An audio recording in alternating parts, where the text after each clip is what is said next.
Assalamualaikum warahmatullahi wabarakatuh. Kenalkan, nama saya Pandalam Putra Laban dari kelas 10 MIPA 6 akan membacakan 8 kerajaan infografis. Kerajaan Sriwijaya adalah salah satu kemerajaan Nagari yang pernah berdiri di Pulau Sumatera dan banyak memberi pengaruh di Nusantara dengan daerah kekuasaan berdasarkan peta membentang dari Kamboja, Thailand Selatan, Semenanjung Malaya, Sumatera, Jawa Barat, dan kemungkinan Jawa Tengah. Ini dia, bisa dilihat.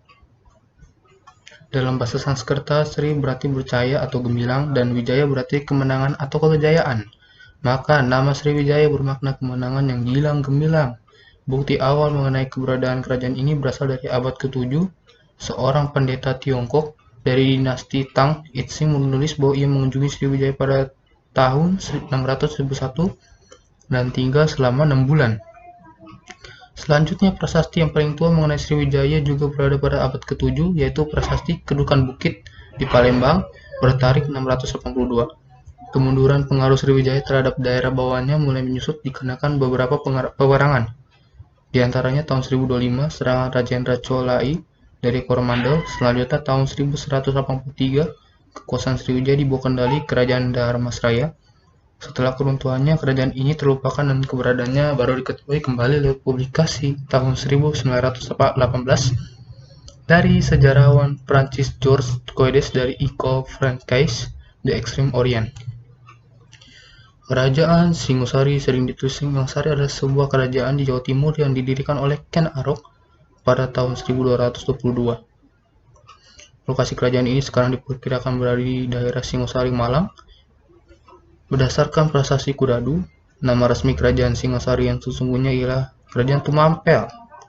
Menurut Nagara Kertagama, ketika pertama kali didirikan tahun 1222, ibu kota kerajaan Tumampel bernama Kutaraja.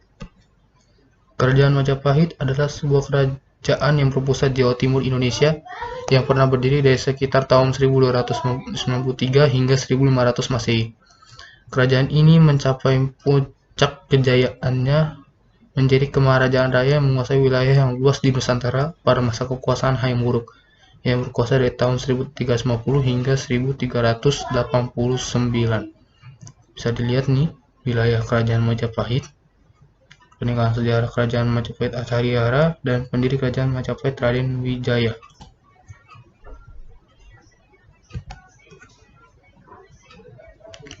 Hanya terdapat sedikit bukti dari sisa-sisa kerajaan Majapahit dan sejarah tidak jelas. Sumber utama yang digunakan oleh para sejarawan adalah Pararaton atau Kitab Raja Raja dalam bahasa Kawi dan Nagara Kertagama dalam bahasa Jawa kuno. Pararaton terutama menceritakan Ken Arok, pendiri kerajaan Singosari, namun juga memuat beberapa bagian pendek mengenai terbentuknya Majapahit. Sementara itu, Negara Kertagama merupakan puisi Jawa kuno yang ditulis pada masa keemasan Majapahit di bawah pemerintahan Hayam Wuruk. Kakawin Nagara Kertagama pada tahun 2008 diakui sebagai bagian dalam daftar ingatan dunia atau Memory of the World Program oleh UNESCO. Setelah masa itu, hal yang terjadi tidaklah jelas. Selain itu, terdapat beberapa prasasti dalam bahasa Jawa kuno maupun catatan sejarah dari Tiongkok dan negara-negara lain. Keakuratan semua naskah berbahasa Jawa tersebut dipertentangkan. Tidak dapat disangka bahwa sumber-sumber itu memuat unsur non-historis dan mitos. Beberapa sarjana seperti C. Seberg menganggap semua naskah tersebut bukan catatan masa lalu, tetapi memiliki arti supernatural dalam hal dapat mengetahui masa depan. Kerajaan Pajajaran berada di ibu kota atau Dayo dalam bahasa Sunda kuno. Kerajaan Sunda Galuh yang pernah berdiri pada tahun 1030 sampai 1579 Masehi di Tatar Pasundan, wilayah barat Pulau Jawa. Lokasinya berada di wilayah Bogor, Jawa Barat sekarang. Pada masa lalu, di Asia Tenggara ada kebiasaan menyebut nama kerajaan dengan nama ibu kotanya, sehingga kerajaan Sunda Galuh sering disebut sebagai Kerajaan Pajajaran. Lalu kita lanjut. Pakuan Pajajaran hancur rata dengan tanah pada tahun 1579 akibat serangan Kesultanan Banten. Berakhirnya zaman kerajaan Sunda ditandai dengan dirampasnya Palangka Sriman Sriwacana atau batu penobatan tempat seorang calon raja dari Trah Kerajaan Sunda duduk untuk dinobatkan menjadi raja pada tradisi monarki di Tatar Pasundan. dari Pakuan Pajajaran ke Keraton Surosowan di Banten oleh pasukan Maulana Yusuf. Batu berukuran 200 kali 160 kali 20 cm itu diboyong ke Banten karena tradisi politik agar di Pakuan Pajajaran tidak dimungkinkan lagi penobatan Raja Baru. Maulana Yusuf mengklaim sebagai penerus kekuasaan Sunda yang sah karena buyut perempuannya adalah Putri Sri Baduga Maharaja, Raja Kerajaan Sunda. Palangka Sriman Sriwacana tersebut saat ini bisa ditemukan di depan bekas Keraton Surosowan di Banten. Masyarakat Banten menyebutnya Watu Gilang, berarti mengkilap atau berseri, sama artinya dengan kata Sriman.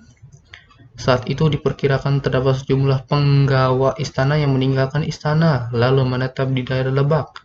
Mereka menerapkan tata cara kehidupan Mandala yang ketat, dan sekarang mereka dikenal sebagai orang Baduy.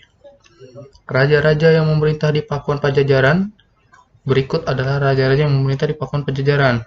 1. Sri Baduga Maharaja 1482 sampai 1521, bertahta di Pakuan atau Bogor sekarang. 2. Surawisesa 1521 sampai 1535, bertahta di Pakuan. 3. Ratu Dewata 1535 sampai 1543, bertahta di Pakuan.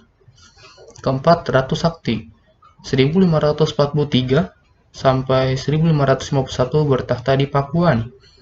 Kelima, Ratu Nila Kendra 1551 sampai 1567, meninggalkan Pakuan karena serangan Hasanuddin dan anaknya Maulana Yusuf. Keenam adalah Raga Mulia 1567 sampai 1579, dikenal sebagai Prabu Surya Kencana, memerintah dari Pandeglang. Mataram kuno atau Mataram Hindu merupakan sebutan untuk dua dinasti, yaitu dinasti Sanjaya dan dinasti Sailendra yang berkuasa di Jawa Tengah bagian selatan. Dinasti Sanjaya yang bercorak Hindu didirikan oleh Sanjaya pada tahun 732. Beberapa saat kemudian, dinasti Sailendra yang bercorak Buddha Mahayana didirikan oleh Banu pada tahun 752. Yang ini adalah Kerajaan Kutai. Kutai Martapura adalah kerajaan bercorak Hindu di Nusantara yang memiliki bukti sejarah tertua berupa prasasti Yupa dan berdiri sekitar abad keempat. Pusat kerajaan ini terletak di Muara Kaman yang saat ini adalah sebuah kecamatan di Kabupaten Kutai Kartanegara, Provinsi Kalimantan Timur. Nama Kutai diberikan oleh para ahli mengambil dari nama tempat ditemukannya prasasti yang menunjukkan eksistensi kerajaan tersebut. Raja Kerajaan Kutai adalah Haji Muhammad Sulaiman, dan ini dia prasasti Yupa. Sumber primer sejarah Kerajaan Martapura adalah 7 prasasti Yupa yang ditemukan di Bukit Bubus, Muara Kaman. Penemuan batu-batu tulis ini tidak sekaligus, melainkan dalam 2 tahap dengan rentang waktu lebih dari setengah abad. Tahap pertama, 4 prasasti ditemukan pada tahun 1879. Setahun kemudian, keempat prasasti tersebut diangkut ke Batavia, Genootschap van Kunsten en Wetenschappen atau kini Museum Nasional Jakarta. Tahap kedua, 3 prasasti lainnya ditemukan berselang 61 tahun kemudian, yakni pada 1940. Ketiganya disimpan di museum yang sama. Selain sumber prasasti Yupa, terdapat kitab surat Salasilah Raja dalam negeri Kutai Kartanegara. Naskah Arab Melayu ini belum dibahas oleh tim nasional penulisan sejarah Indonesia, sehingga perihal lanjutan riwayat dinasti Mulawarman tidak termuat dalam buku Babon Sejarah Nasional Indonesia. Kerajaan Kadiri atau Kediri atau Panjalu adalah sebuah kerajaan yang terdapat di Jawa Timur antara tahun 1042 sampai 1222. Kerajaan ini berpusat di Dahanapura atau Daha yang menjadi bagian kota Kediri sekarang.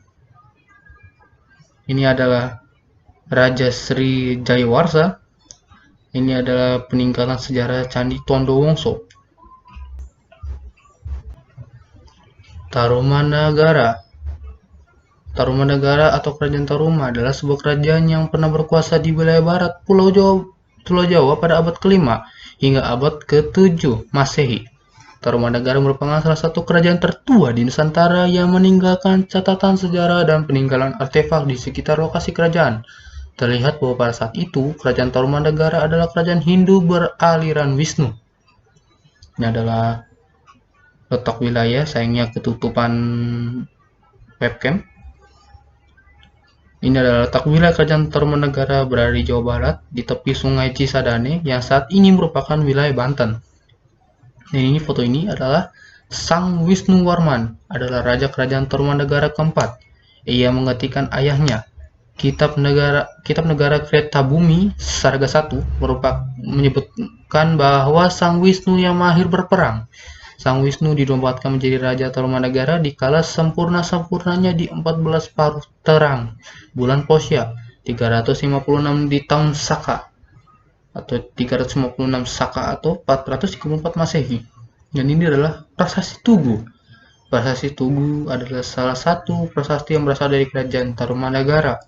Prasasti tersebut isinya menerangkan penggalian Sungai Candrabaga oleh Raja di Raja Guru dan penggalian Sungai Gomati oleh Punawarman pada tahun ke-22 masa pemerintahannya. Sejarah kerajaan Tarumanagara bersumber dari sejumlah prasasti yang berasal dari abad ke-5 Masehi. Prasasti tersebut diberi nama berdasarkan lokasi penemuannya, yaitu Prasasti Ciaruten, Prasasti Pasir Koleangkek, Prasasti Kebun Kopi, Prasasti Tugu, Prasasti Pasir Awi, Prasasti Muara Cianten, dan Prasasti Cidang Hiang. Prasasti menyebutkan nama raja yang berkuasa adalah Punawarman. Naskah Wangsakerta menjadi polemik di kalangan sejarawan, sebab naskah-naskah ini diragukan keasliannya, sehingga sulit untuk dijadikan patokan sejarah. Sebelumnya pada tahun 1980-an, polemik di majalah Surat Kabar kalangan arkeolog terjadi bahkan sampai diangkat ke percaturan nasional.